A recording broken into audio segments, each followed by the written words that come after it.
New batteries will make you an electric vehicle believer. Subscribe to Electric Vehicle News Bitesize podcast for free. These new batteries, once just a science project, promise to revolutionize electric vehicles. Greater range, faster charging, less loss of range and lower prices. This is all that new battery technology should bring to electric vehicles.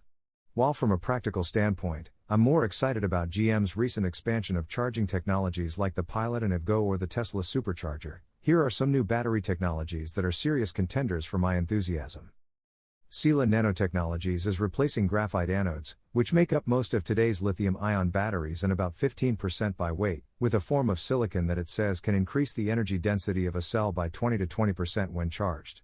The change is roughly similar to the Ford F-150's 25 miles per gallon this year, and the next model's 35 miles per gallon, which is a surprising jump.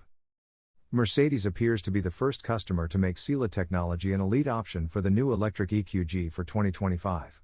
Energy density is especially important for heavy-duty vehicles like the EQG, because their leanness tends to magnify the shortcomings of current batteries, which have to be big and heavy to move big and heavy things, even for quite a few miles, resulting in noticeable virtuous circle. Group 14 is another company to watch as it joins silicon and lithium, setting up Porsche as a key partner. One pursues a strategy to grow silicon nanowires on graphite anodes for lithium batteries. All of these approaches take advantage of the good performance and wide acceptance of lithium battery technology to bring them to market. At Pacific Northwest National Laboratory, they recently announced a breakthrough in sodium-ion battery technology that promises to mock the temperature changes plaguing current electric vehicle batteries, charge them multiple times without degradation, and naturally extinguish without causing toxicity headaches.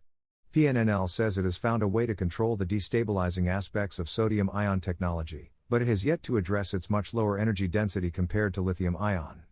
As a bonus, the PNNL researchers believe they will be able to reduce or remove cobalt, a controversial toxic element in today's electric vehicle batteries, from the formulation.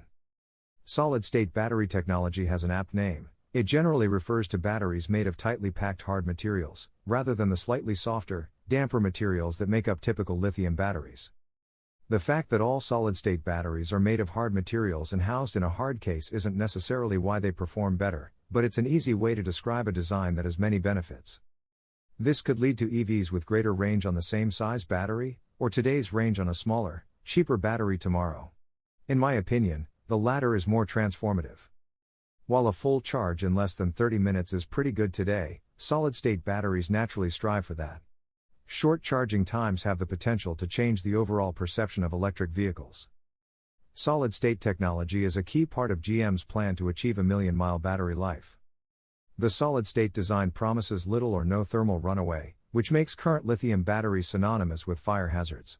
The aforementioned silicon cells are also said to eliminate this problem to a large extent. Solid Power made headlines recently when it announced that it would start small-scale production with the backing of Ford and BMW. In particular, it can be produced on the production lines that make conventional lithium-ion batteries a potentially huge industrial advantage today. Mass production could arrive as early as 2024. Perhaps the company that gets the most attention is VW-backed QuantumScape, which says the technology is no less than the most promising approach to electric vehicles of the future. QuantumScape has developed a ceramic separator between the anode and cathode that helps the battery charge from 10% to 80% in less than 15 minutes with little loss of capacity after repeated charging.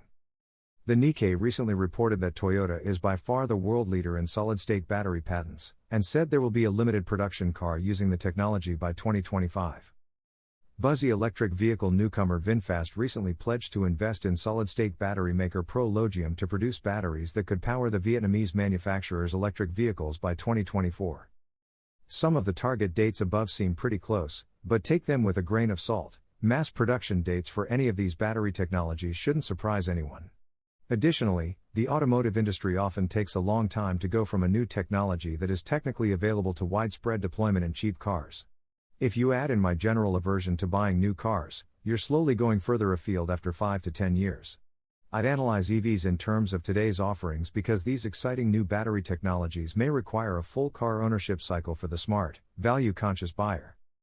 Please give Electric Vehicle News Bitesize podcast a 5-star review to help us grow our audience.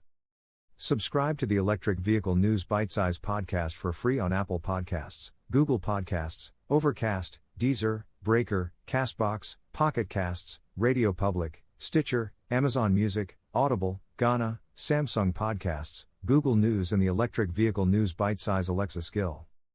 For more articles and episodes, Smart Electric Vehicle Trial Reduces Grid Demand in Milton Keynes.